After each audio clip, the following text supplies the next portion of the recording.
Welcome to the Verdin Verdict Sports Show.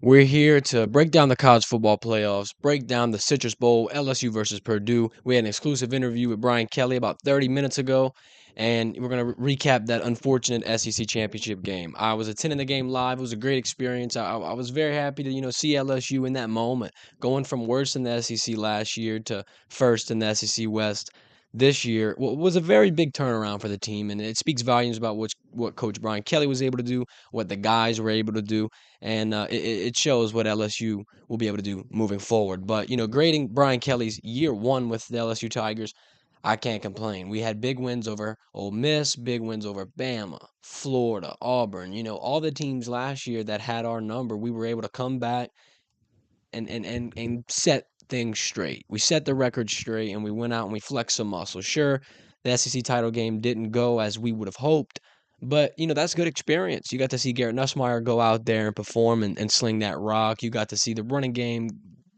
have great impact. Shout out to Josh Williams, big 50-yard run. John Emery looking great. Offensive line, the tackles all year. Emory Jones, Will Campbell, freshmen who look like seniors, who look like professional athletes ready to go. Make sure to leave your comments in the chat, your takes in the chat. Hit that subscribe button, hit that share button. We're going to move into the thick of it here. So let's go ahead and break down that LSU versus Georgia SEC championship game. So things started out rough.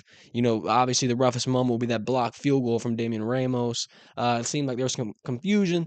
Another special teams error for LSU, and that might be one of the bigger focal points that we're going to grade of a negative aspect at LSU this year. The special teams unit just had some trouble. And look, these guys are young. These guys are gelling together. New special teams coach in Brian Polian, and a lot of young talent out there iron out the kinks, getting used to SEC football. And the pressure got the best of them in some moments. Sure, no excuse. But at the same time, you live, you learn, and you recalibrate and you move forward. Those type of moments set a big impact on the game, whether it be a fumble on a punt return, whether it be, opening kickoff, or even a blocked field goal where people think that the ball is dead. Those are learning moments, big mistakes, but that's gonna set the pace and set the tone for the culture and the focus of this team moving forward. So, you can't win them all, and you can't expect the team in year one to be perfect. And sure, those moments are tough to sit there and swallow and experience and sit through. But you just got to let yourself know you never lose, you only learn. You gotta sit here and move forward. You got to sit here and push that pace. Sure, we had Jaden Daniels going out there injured, had a banged up ankle. You can kind of see him in the warm-ups limping around a little bit, but that was a gut check call for Brian Kelly and company. You got a guy who has been phenomenal in the legs, confusing defenses all season. Phenomenal stats, holds several records at LSU. And sure, maybe that passing game took a little while to get started, but the run game is so beneficial that it's hard to keep JD5 off the sideline. It's hard to take him out the game, and you just don't want to lose that aspect of LSU's offense. It's been explosive, it's been chaotic, and it's been exciting to watch. Shout out Jaden Daniels. He's a warrior. He's playing through these injuries, and he's putting his body on the line. On the line 24/7, and that earned my respect. Going into this year, I had questions about Jaden's accuracy, Jaden's footwork, Jaden's IQ of the game. But he proved himself. I think that Jaden, while he didn't have a phenomenal Joe Burrow-esque season, he had big moments in big games, and he showed up when he needed to. Sure, SEC title game was rough, but like we said, he's playing hurt. He's playing on a lower extremity injury that's been bothering him. He's got the ankle lingering. He's got the knee lingering. He's also got a back injury lingering. Um, it's just one of those things. Do you sit him and take the chance and risk a potential explosive first half and setting the pace in Atlanta?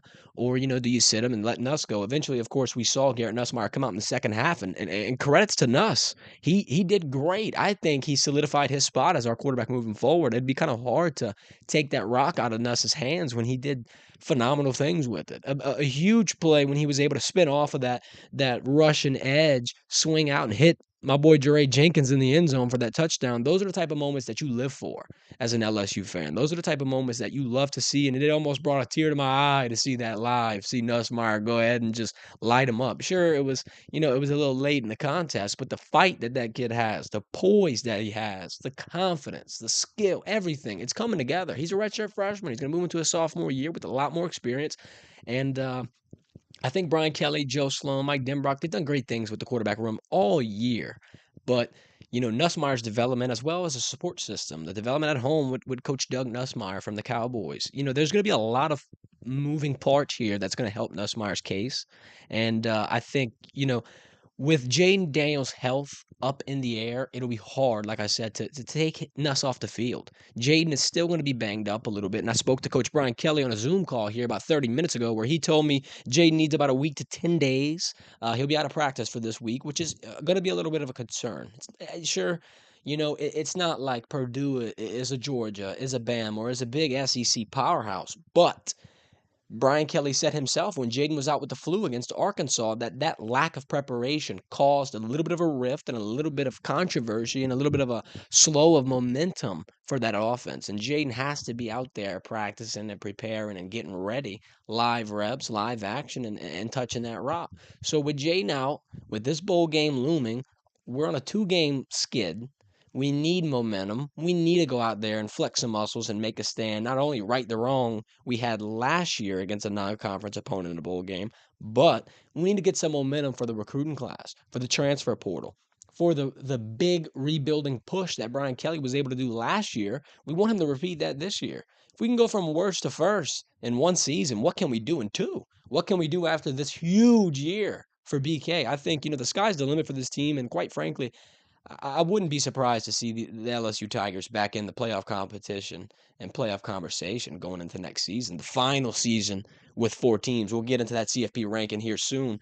But to break down the LSU and Purdue Citrus Bowl, I also talked to Purdue's head coach. He said the run game needs to improve for their team, but he says that they can throw the ball. They have a great, accurate quarterback, and they're able to push that pace. Our DB room has a little bit of limitations here. Of course, we got Seven Banks that's out. You saw Mekhi Garner get banged up, limping off the field yesterday. Sage Ryan has a little concussion. I'm sure he'll get cleared here in a couple days. But, that passing game and that passing defense for LSU we put under a microscope yet again. You had Stetson Bennett throw for 4 touchdowns against the Tigers.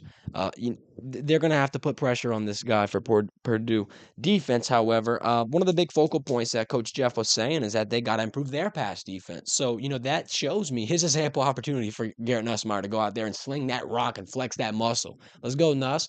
I'm hopping on the Nuss bus here, and I'm thinking, if we keep this thing going full steam ahead, that LSU is going to make a big statement in the Citrus Bowl. Let's go ahead and turn it to the chat. We got Anthony saying, I think we're going to see the second quarterback, 2 good quarterbacks. I agree, man. We got a great quarterback room, and we're going to keep it going. You got guys like Walker Howard. You got guys like Ricky Collins, Colin Hurley. That quarterback room hasn't looked better at LSU in a long, long time. Brambo beat Purdue. I agree, man. Let's make Drew Brees shed a couple of tears here. Them Louisiana boys are going to have to go get them Boilermakers and throw them to the ground. Joey Coco, shout out. Nuss showed some stripes, man. I agree, dude. He showed the biggest stripes, some Adidas 3 stripes. He's going to have to get some phone calls here. Let's see. We got Purdue here with Brandon R. That's funny, man. The hat on the table.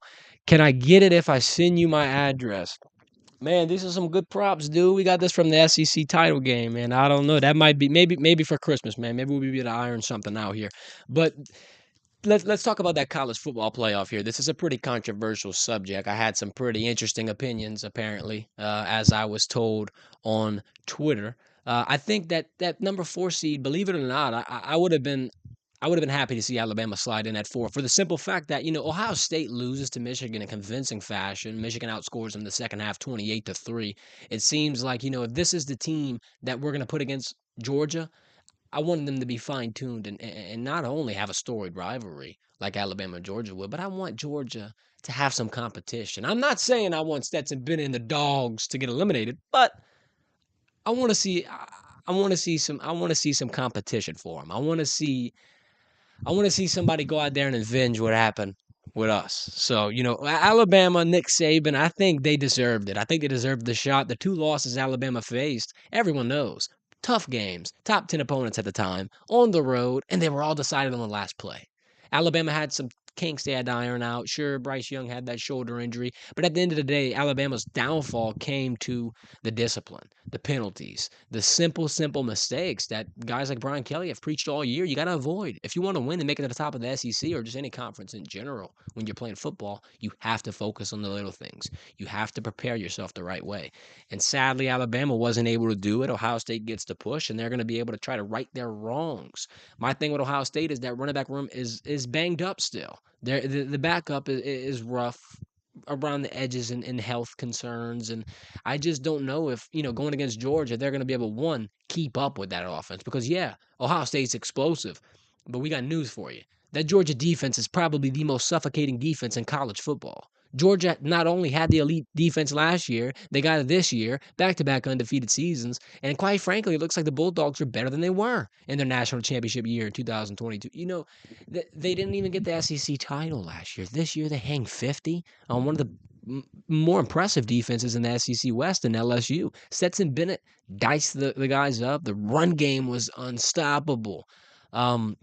Sure, you had big moments where, like the field goal, like we said, or, a fourth down turnover on downs for LSU in fourth and goal territory where the ref rules the Josh Williams run short. A couple interesting moments that, maybe would have hindered the Georgia 50-point game. But all in all, the final tally had Georgia crossing that half-century mark. So, I think that that's going to be a tall task for Ohio State to defend because that defense was already running into problems against guys like Michigan and a lot slower paced offenses. But Ohio State's main strong suit, they're going to run into problems with. I think that Georgia's going to have some answers for Ohio State, especially with the momentum Georgia's running off of. Not only are they undefeated, but look what they did in the SEC title game. Look what Stetson Bennett did. Look what Brock Bowers did. Look what that defense did. I think that Georgia is running full steam ahead here in the playoffs, and I don't know if there's a team that can stop them. Alabama, I believe, would have been that team now. I think this is Georgia's national championship to lose. We could potentially see not only a back-to-back undefeated season, but back-to-back national championship season for Georgia. How about Stetson Bennett's performance, though? Let's kind of talk about him and his Heisman campaign, his Heisman race. I got to see him perform this summer at the Manning Passing Academy. Got to ask him a couple questions and get in between the ears of one of the better quarterbacks in college football. He told me last season in the SEC title game when things got rough and when ultimately people were calling for his job and calling for him to get benched after that rough Alabama game. He said Kirby Smart pulled him aside, gets him the confidence, and lets him know, hey, this isn't on you. This isn't on your shoulders. Sure, you had a couple mistakes, but all in all, the team had to prepare. He said the defense was unconditioned. The defense messed up in some areas, and at the end of the day, Alabama had the better calls and had their number. However, he took that mentality and he put it on the field. He put it on the practice field. He put it on the training field, and he put it on the game field. He went out and he wrote, he righted his wrongs. I think with the Heisman race looking how it is now, yeah, you got Caleb Williams, you got TCU's guy, you got Bryce Young, but Stetson Bennett's undefeated. He's the SEC MVP, SEC champion, defending national champion. I mean, man, he's proven himself. I think Stetson Bennett deserves that Heisman. I'm going to put my pride to the side.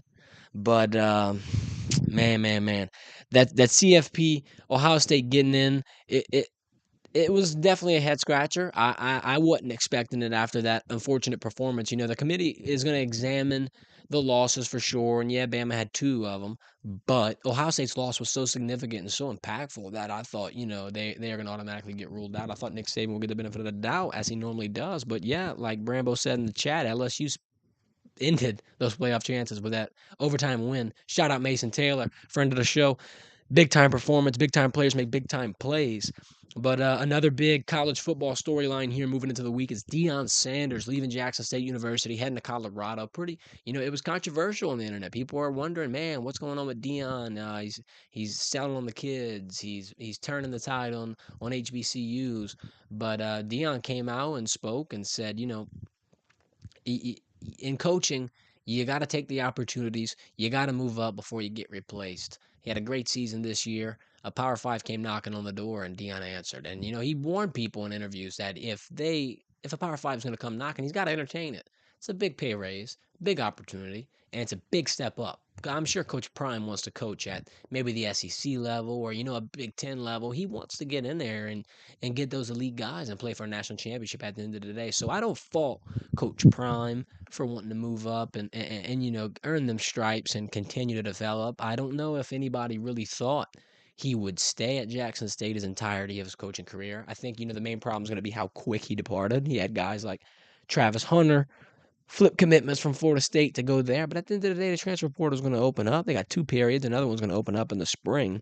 So I think guys like that are going to be able to benefit off of what Coach Prime has instilled in them, whether it be the values, the experience, or the opportunity to go undefeated and play on a larger scale, have a lot more eyes on them, and a lot more trust, knowing that, hey, he came from an established culture, an established university.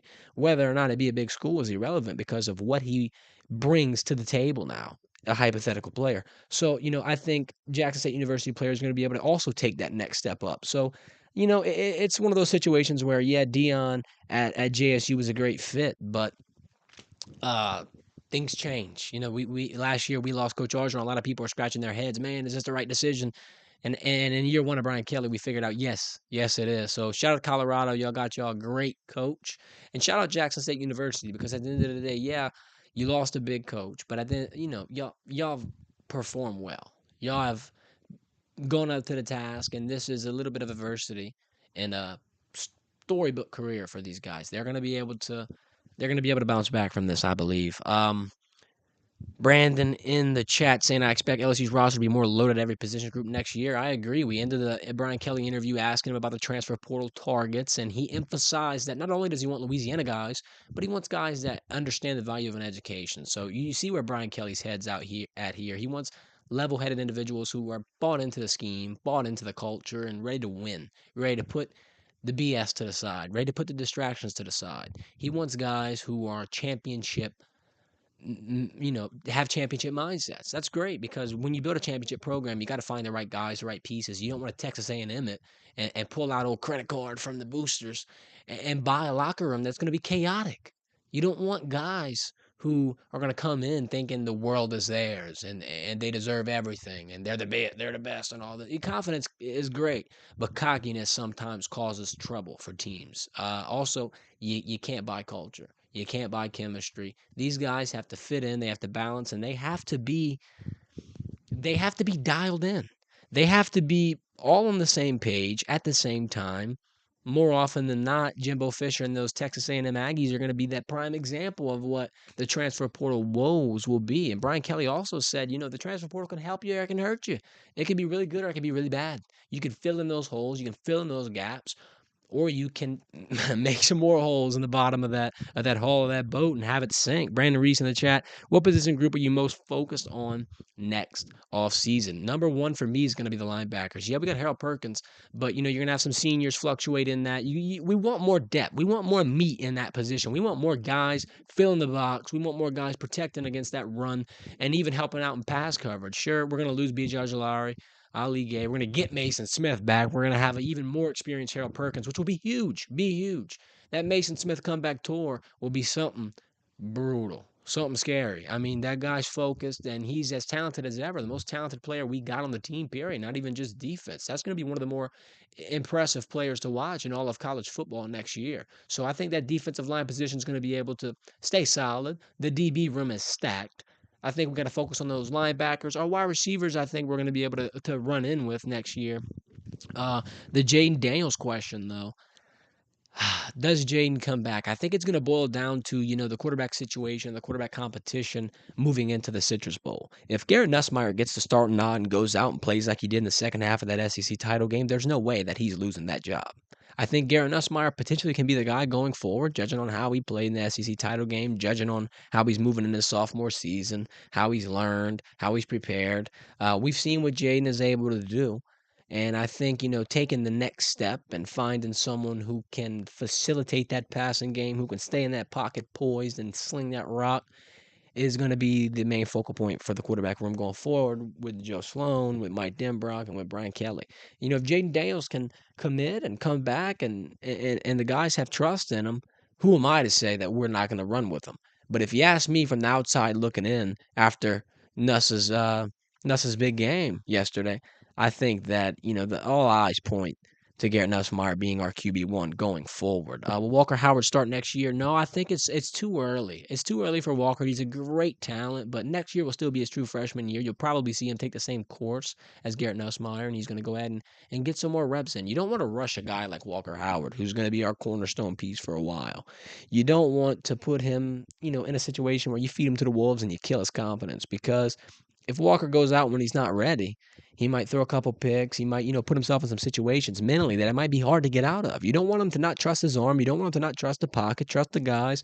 I think you carefully construct Walker Howard's playing time, and yeah, you let him see the field next year. But I don't know if he's gonna start for us as QB1.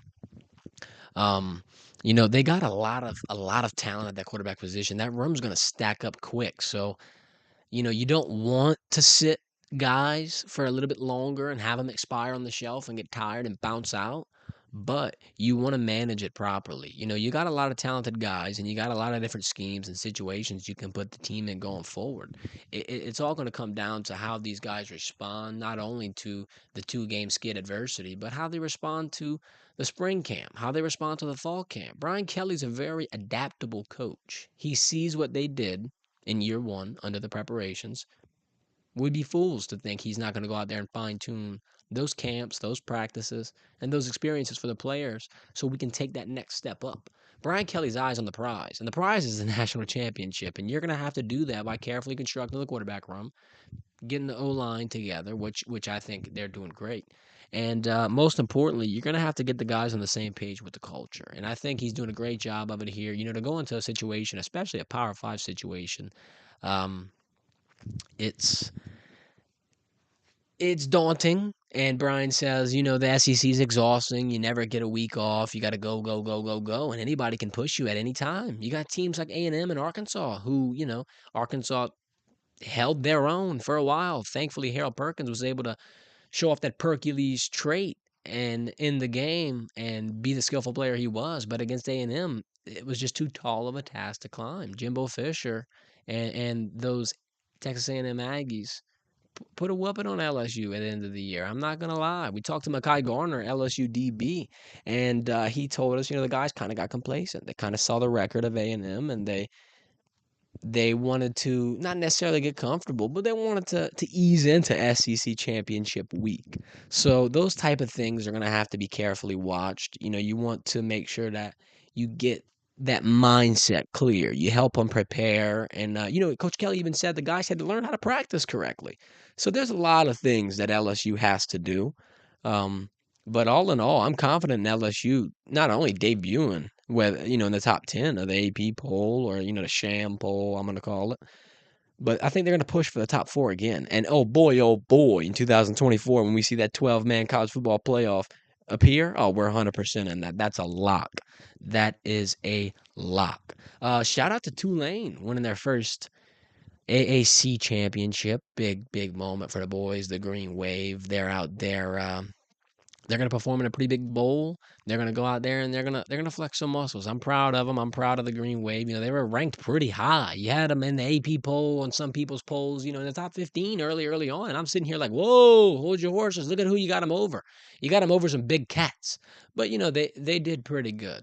I don't think they're necessarily a top 15 team in the country, but they're holding their own and they're gonna be able to fixate some things going forward.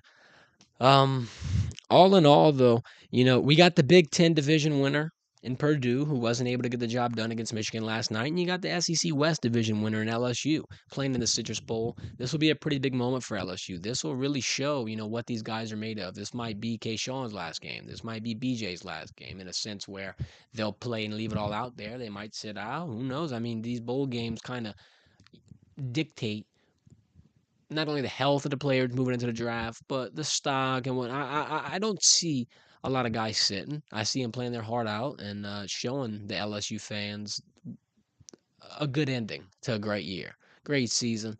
You know, sure there was moments during the SEC title game where we're like, man, what's going on, or why aren't we doing this, or why aren't they all executing this way? But they had a lot of adversity in a sense where their quarterback's hurt, in a sense where the pressure's against them. They opened up with a 17.5 point spread.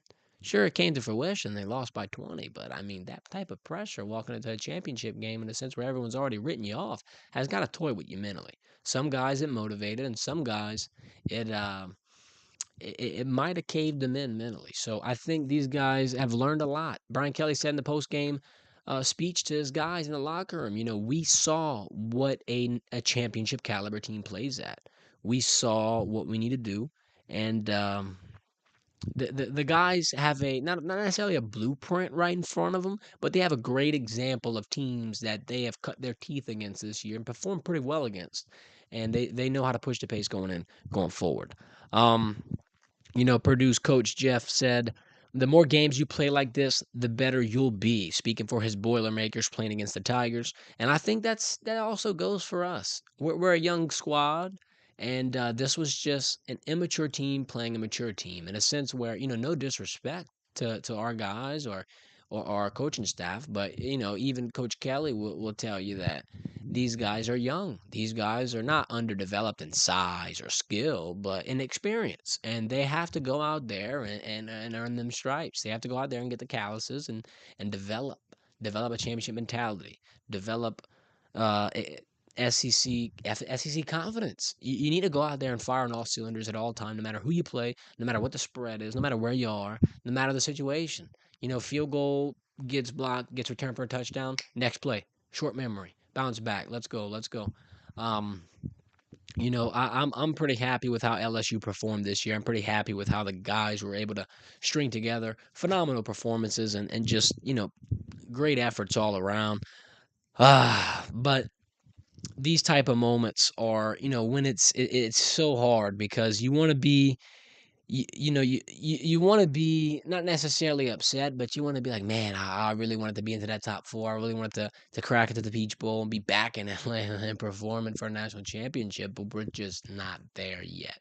I think, the Tigers will be there soon, but now for my favorite part of the show, for everybody's favorite part of the show, hopefully, we got the random ranking review, sponsored by Bayou City Investment Advisors, are good sponsors. So, to break down the segment here, we're going to do this every week. We're going to go ahead and ask Siri a number 1 through 10. She's going to pull a random number, and we're going to go ahead and determine whether or not that team deserves to be at that ranking, at that spot, or if it's phony. So, without further ado, let's see if Siri can do her part and pick a number 1 through 10. Hey, Siri, pick me a number 1 through 10. It's 10. Wow, it's 10. We got USC. Man, we have been beating on that USC drum hard, but it's the name of the game. It's a random ranking review. So here we go. USC Trojans. They lose in the conference championship. You see Caleb Williams throw a late pick, late to Utah, seals the game. Look, here's my thing of that. They had a big play, big momentum boost, and one of their offensive linemen goes down. In that situation, whether it be an officiating a review or a flag or an injury, unfortunately, those type of things kill momentum. And those type of things are, I think that they're not necessarily detrimental to the entire pace of the game, but it definitely takes the wind out of the sails. And you can see it in USC. I mean, a couple plays later, Caleb Williams throws the ball over. Boom! Snuffs their playoff chances. Ends what I think his Heisman race. I think Caleb Williams isn't going to be able to bounce back from a moment like that. Not saying he's not a great player. He had a great year. I think Caleb Williams is one of the best quarterbacks in college football. But you can't ask me to put a guy, in the Heisman race when you got guys like Stetson Bennett going out there performing. And all in all, the second half put on by Utah was phenomenal. They had 47 total points, and they scored 30 of them in the second half. What is that USC defense doing?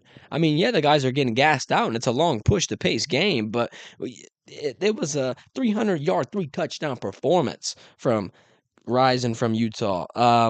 Talking about Caleb Williams, though, sure, he got sacked 7 times. He was playing through injury. He had a phenomenal run. He had big, big moments throughout the game.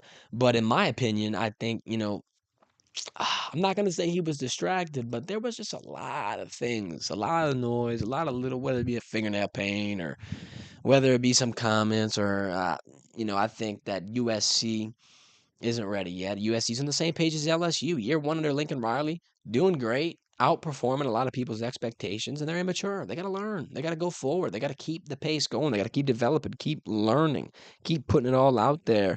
And going for broke in a sense. I think USC, do they deserve to be at number 10 in the college football playoff rankings? I'm gonna give them yes. I couldn't see a team that you're gonna put over them. You got Penn State sitting on the outside. You got Florida State. You got LSU. You got Tulane. And all in all, I think USC would put up a good fight against these guys.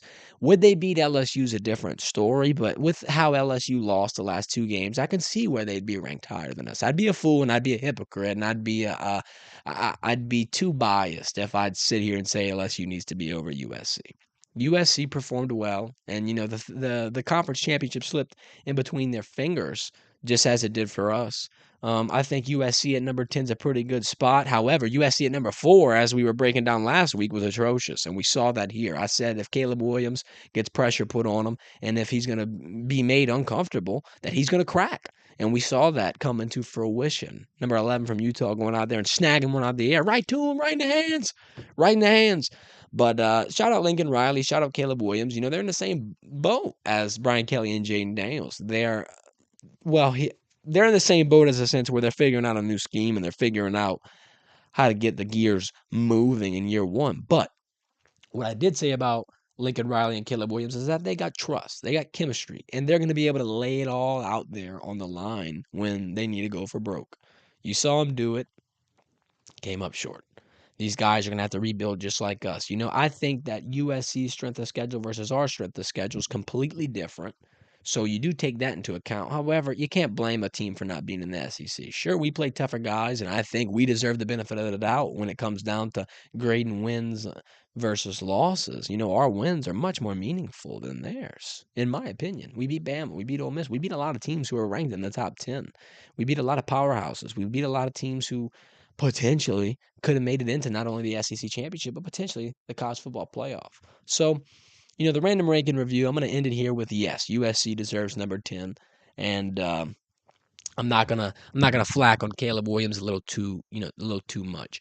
But thank y'all for tuning into this stream. We're gonna be going live every Sunday. We're gonna be breaking down the rankings and the performances as well. We're gonna have to change things up here for as the rankings have been permanent. We're gonna have to, review the bowl games and review the performances. And as basketball, college basketball, NBA basketball, and even NFL playoffs get into the full swing of things, we'll be breaking those down as well. And we're gonna start that transition into the offseason where we cover the portal and we cover the recruiting aspects of things. But sadly, LSU football is coming to a close. Final game, LSU versus Purdue, the Citrus Bowl. We'll have more exclusive coverage coming to you as always. Make sure to subscribe to the show.